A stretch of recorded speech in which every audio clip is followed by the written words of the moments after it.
Bonjour, je suis Danielle Buffoni et dans cette petite vidéo, je vais t'expliquer comment apprivoiser la solitude.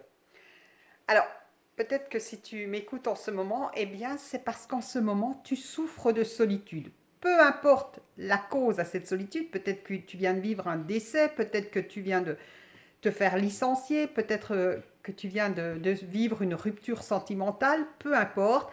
Et là, tu es chez toi, tu tournes en rond, tu vis ceci comme un drame, tu as l'impression qu'il te manque quelque chose, tu as un grand vide en toi, tu te sens égaré comme un petit enfant, tu te sens abandonné, rejeté. Et puis, il se peut même que tu utilises certaines substances pour combler ce vide. La cigarette, l'alcool, peut-être même les chocolats, c'est la saison. Et puis, tu, tu serais même prêt à rencontrer, à prendre n'importe quelle personne pour venir combler ce vide en toi. Est-ce que je me trompe? Est-ce que ça te parle tout ça? Alors, laisse-moi te poser une question. C'est quoi qui te fait peur dans la solitude? Cette solitude, quelles sont les croyances que tu as à partir de la solitude? Quelle association tu en as fait? Est-ce que la solitude, c'est par exemple, on peut mourir d'ennui? Est-ce que c'est la solitude, c'est quelque chose qui nous ronge? Qu'est-ce que c'est pour toi la solitude? Essaye de l'apprivoiser. Regarde les peurs qu'il y a derrière tout ça. Alors, je te rassure, hein, c'est tout à fait normal d'être dans ces états d'être-là, de ressentir ce type d'émotion, d'autant plus que ça peut s'expliquer chimiquement parlant parce que il y a un neurotransmetteur qui s'appelle l'ocytocine et cette ocytocine, c'est l'hormone du lien. Hein. Et quand on est au contact des personnes, eh bien, on va sécréter de l'ocytocine et c'est ça qui va nous mettre dans du bien-être. Donc déjà, je te rassure, c'est tout à fait normal. Mais tu t'es rendu compte aussi qu'il y a des gens qui sont seuls, peut-être qu'ils l'ont choisi, peut-être qu'ils la subissent, on ne sait pas, mais qui vivent bien.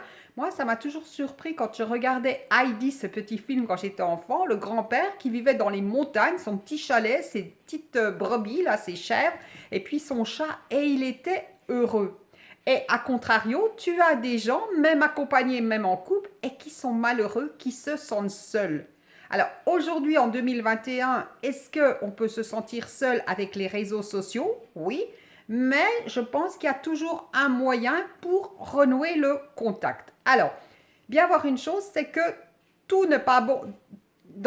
Peu importe quelle que ce soit la chose, c'est pas que mauvais, c'est pas que bon. Il y a des avantages et des inconvénients dans chaque chose.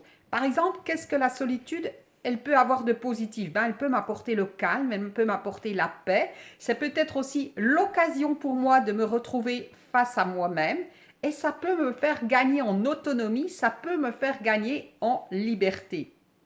Et tu verras peut-être même bien que quand tu auras rencontré quelqu'un, tu vas dire oh ben tout compte fait, j'étais mieux quand j'étais seule. Tu verras, ça peut arriver tout ceci.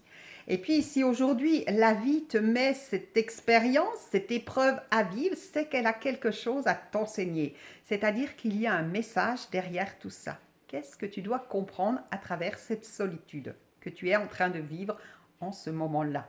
Et puis n'oublie jamais ceci, c'est que, comme dit Marc Lévy, la pire des solitudes, c'est celle que l'on ressent quand on est à deux. Voilà.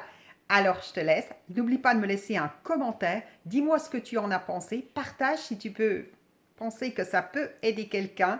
Et puis voilà, change ton regard sur la solitude. Tu verras. Je suis sûre que ça va aller beaucoup mieux. Allez, je te souhaite une excellente journée. Ciao, bye bye.